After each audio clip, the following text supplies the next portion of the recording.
Welcome everyone to Stock Talk. Hello, Austin. How are you doing today? No, I'm doing pretty good, Andrew. How about yourself? Everything's good. Let's talk a little bit about gold today. Yeah, Let's hey, talk about I gold, figured this was going to be about one of your mining. favorite talks. We get to talk about mining, we get to talk about minerals. You always love that. You had some exciting updates from some companies you've been keeping your eye on. So why don't you start by walking us through those? Yeah, you know what? I want to give a shout out to Trillium Gold first because we had Russell Starr on just a couple of weeks ago, and the stock since then has gone up from $1 to $1.20. I think it's at $1.20 right now. And they've extended their Newman Todd zone. They got some 6 of their holes back, so returned up to like 66.4 grams over 1 meter.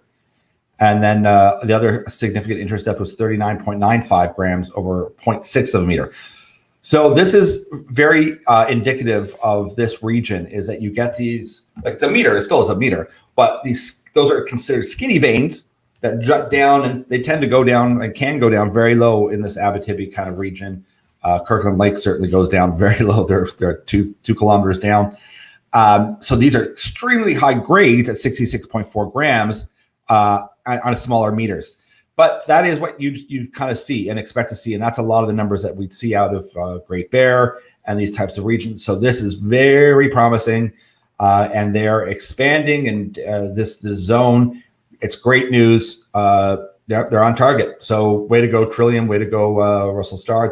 That's good. We're just keeping an eye on you, which is always fun. And I want to also give shout out to Cabral Gold. I've known them for a while, and Alan Carter, great CEO. This company has been around and weathered the storm. They're down in Brazil. They've been getting great results for like at least 6 to 7 months at least. But today they came out with 60 meters at 3.5 grams per 10 gold, and also at 2.6 meters at 64 grams at their MG Gold deposit. So that's really big. That's really great. Once again, in Brazil is a very gold-rich country. So great results from Cabral. Congratulations. Keep up the good work. They've got a huge land package down there as well. So well done. I just wanted to give them a quick shout out as well because, we've been talking about inflation. People, gold has been up, and people are paying attention to their gold stocks again, which leads me into Goliath Resources, which this one I think is going to have a lot of excitement and a lot of volume, and I think we'll start trading fairly soon since they got all their permitting. Yeah, there's a good look at Goliath there. Yeah, I know it's a company you've been excited about for a while, but maybe if you want to just update us, kind of bring us through what really attracted you to Goliath and what gets you excited about their latest kind of news and stuff as well. Well, it's the developments they've made as well. I mean, I'm excited about Cabral, certainly Trillium Gold, but that one because of where they're close to. But I'm excited about Goliath because of where they're at. They're in northern British Columbia, and the model that they have. I mean, they've got this chunk at surface that they have channel cuts from, and they're going to be drilling into. And they've attracted along the past months, and you can see the kind of the curve of how the stock has been doing as Crescat Capital came and became involved, and they're a 9.9% shareholder. Stock jumped up quite a bit, and then Quinton Henning, who's part of Crescat, came on the board of Goliath as a strategic advisor. And then that curve, the excitement of people kind of built that it gave more credibility, I guess. When you get third-party credibility and a fund comes in like that and says, hey, we buy into the story, we like what we see, that's telling. And then you have Eric Sprott, who comes in for, I believe it's 8.9%. That's also significant. That's a big deal because you can say, hey, Eric Sprott goes into, probably 65% of all the deals out there. But it's different to get 200,000 from Sprott or Eric Sprott than, hey, they've taken a 9% position in the company. That's more of a commitment. And that's certainly more serious. That gave it another big bump because people thought, oh, that's another person now. It's like someone significant in this space that's given them another bump up. And that's how these things play out, is that, after all, you're dealing with, poking holes into anomalous reflective, masses underground that you're trying to find things. It's not easy by any stretch of the imagination, but they're certainly onto something. They definitely are. I mean, that's easy to see. Like you're saying, his team getting involved. It's just a bigger endorsement of this project. Now, if I'm sitting here from a purely investor standpoint, how do I make money on a gold play like this? Well, you know what? There's actually a curve, and I mentioned this in the market model mindset, which is a product that we're going to have out very soon. And there's a thing called the Lassonde curve, and it's basically the life cycle for a junior miner. And it's like the go-to curve here.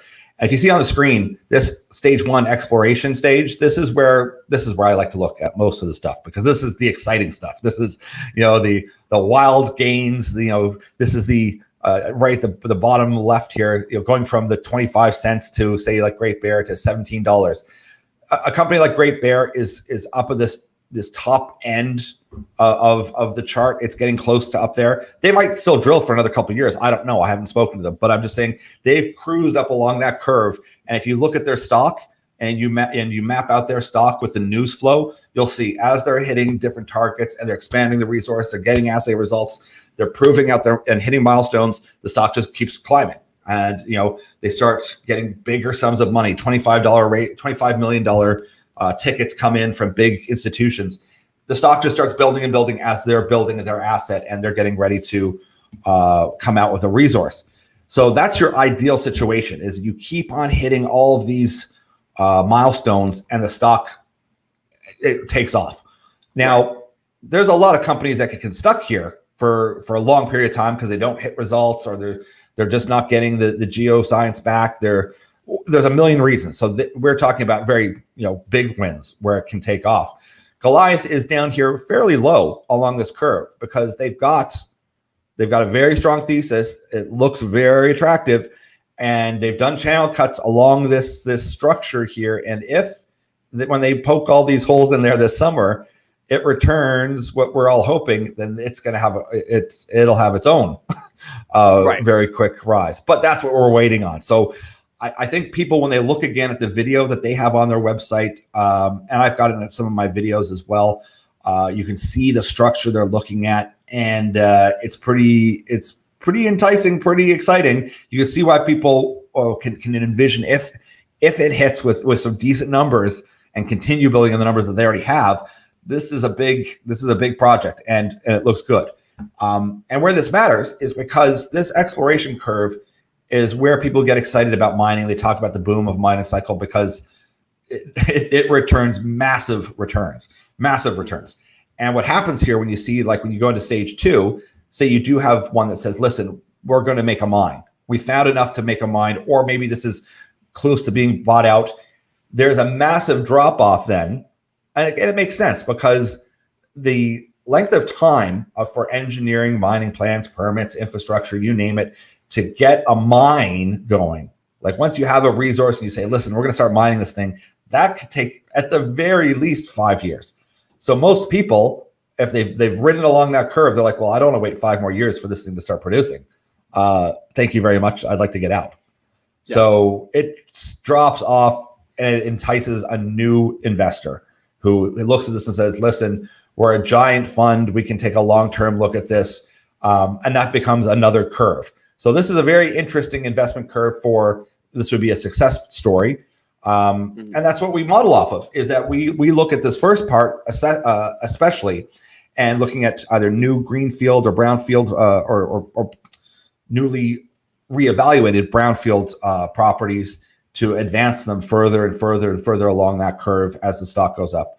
So you can look at Prime Mining as a great example of a chart where you can see that as well. Trillium's on that path, and Tudor Gold.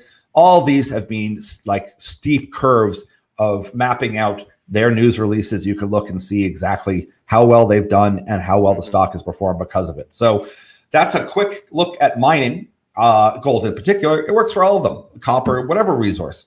And oddly enough, and interestingly enough, that works almost identically to your pharma biotech kind of deal as well. Mm-hmm. So any of your FDA drug approval type plays, it'll also be to some extent the psychedelic sector, is that you have your R&D or your exploration, your stage 1, and you have to prove it up along that curve as you hit each clinical trial, phase 1, phase 2B, blah, blah, blah, blah, blah, human trials. If you get all the way through, the curve is a little bit faster because you can just start producing. You can just start producing and getting it out in public. But that curve is very steep and long to get through each one of those trials. People know a bit more about biotech today because of COVID, and they're able to speed up the trials on things dramatically. Like usually it would take between 5 to 10 years to get a drug out, and they're able to do these very quickly. Let's just say that to say the least. Which also brings up the concern of how these been done too quickly, but that's a different story. No, exactly. I mean, that's a valid discussion to have there, but it's interesting to see this same curve working in two different sectors, and how that same path of growth of achieving these results, slowly ticking upwards and upwards and upwards, can indicate a great level of success for a company in either of these two sectors. Yeah, and I just look at it as being innovation. Like, it's kind of like if you look at a venture tech fund and they're just funding research development or apps or this or whatever. Amazon, Facebook, these big, huge conglomerates. I mean, they'll just buy companies. Apple will just buy you if you start hitting something out of the park. And that's most people's plan. Like if you're in that tech sector, you're out as often. We're just R&D for a big giant firm. That's it. No. They don't want to pay for it, but those who have the risk tolerance and the risk capital say, listen, we prefer this side of business. Rather than owning Apple stock, we would rather invest in the people making dynamic, visionary software, hardware, innovations in technology, and that is where that venture capital sector, especially in San Francisco, blew up in the past 2 decades. I mean, incredible. Like Andreessen and other funds like that have just blown the fund up to such huge levels. And that's once again, it's the tolerance that you have, the interest that you have, and that's kind of mindset that you have of how you want to invest. And it's very different than someone says, I want a stream of capital. I know I can analyze, I can see your production numbers either in energy or in mining. That flow sheet is a lot easier and different mindset than someone saying, I want innovation. We're taking a chance on building something new and dynamic. And the risk rewards on them are very different as well. So just a high level look at mining and equating it to other stocks and other sectors to see how they are similar and where we're finding ourselves today. And for also the people to ask themselves, the most interesting thing about, say, the market is, what are you learning about yourself? And if you're checking the market every day and not sleeping at night and waiting to go to the moon, you might get lucky. Yeah, you might get lucky. Today there's a casino going on right now, and you might get lucky. And you hear the stories all the time, and it's that the FOMO that you hear the story of someone hitting it, and you're like, I could be that guy, and maybe you are, but that's not investing. That's not that's very different. That's not what I do. And that can work for people, and that's great. I'm glad people are interested, but you have to know yourself. And I think if you're learning about yourself and you're testing a theory and you're interested in what you're doing and you're interested in the sectors that you're involved in, and you're investing your time and money and energy into it, then that's part of the reward, is that you're honing many skills at that point. If you're just trying to make money for money's sake and you just want to get a win, chances are you're not going to get it in anything. I mean, people that just want money for money's sake, it tend to be not enough. But once again, there's aberrations to that statistical claim. There's anomalies out there all the time. But that's kind of the high level overview of how to look at mining and to look at this exploration stage, which is still new to many people. And once again, this is risk. It's speculative risk. But it's something that I think especially Canadians and North Americans should pay more attention to because of the critical need of all of these metals and minerals. Yeah, and I think you hit the nail on the head with that last part of it there, saying that Canadians and Americans need to pay attention to it. I've made the comment before, we are a resource country. We're a country that looks at an opportunity like this and saying, oh, wait, we've got all that gold just in the ground, and all we got to do is go get it. Simple, that we're a country, that looks at that much easier. We see an opportunity where other countries that aren't resource backed don't necessarily see that same opportunity. So it's important for us to be looking at that, important for us to be investing in that, and all paying a little bit more attention to how these companies build and how that growth curve works, and how you can make it work for you in your own portfolio as well. Yeah, and also that you actually want it done here. I mean, if you look at a company like Nouveau Monde Graphite, and they're a graphite company in Quebec, they're going to have an all-electric mine. I mean, this is like, talk about state of the art.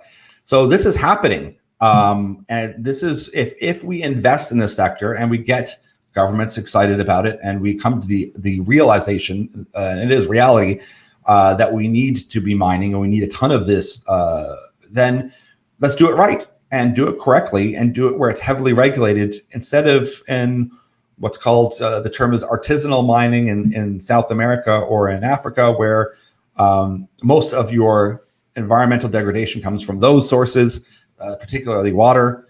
Because quite frankly, I mean, one can get mad about that and be upset about that, but if you're not making any money and you have to feed your family, you're not too concerned about pouring mercury into a stream. It's not, doesn't matter. Yeah. And that's not being harsh on the people. They've had UN people go into a lot of these regions over decades to encourage them, to teach them this and that. And it's like, well, listen, if they can't get by from day to day, it doesn't matter. If I'm not sure if I'm going to be alive in 2 or 3 days, that mindset is very different than, you have the luxury of worrying about a plastic straw. That's a very different mindset than we have over here. So anyways, a lot of different things that we've covered here, but and I'm glad that we always come back to gold is being looked at again as crypto is being pulling back, and we're talking about inflation, and we're both crypto fans. There is a space, obviously, fintech is super important, but anybody who dismisses gold just simply hasn't studied economics, hasn't studied history, and isn't paying attention to what central banks are doing. No, you're exactly right with that. And it's interesting as well to kind of see that, as crypto starting to pull back, you see a lot of other sectors now stabilizing out, the market getting a little bit of a push in a different direction. Just an interesting correlation there to see, Bitcoin's dropping off, Ethereum's dropping off right as the market's stabilizing. It's this very interesting ebb and flow that I'm sure we're going to continue to see between crypto and the normal main market as we go forward through this cycle, figuring out exactly what the future of crypto is going to look like.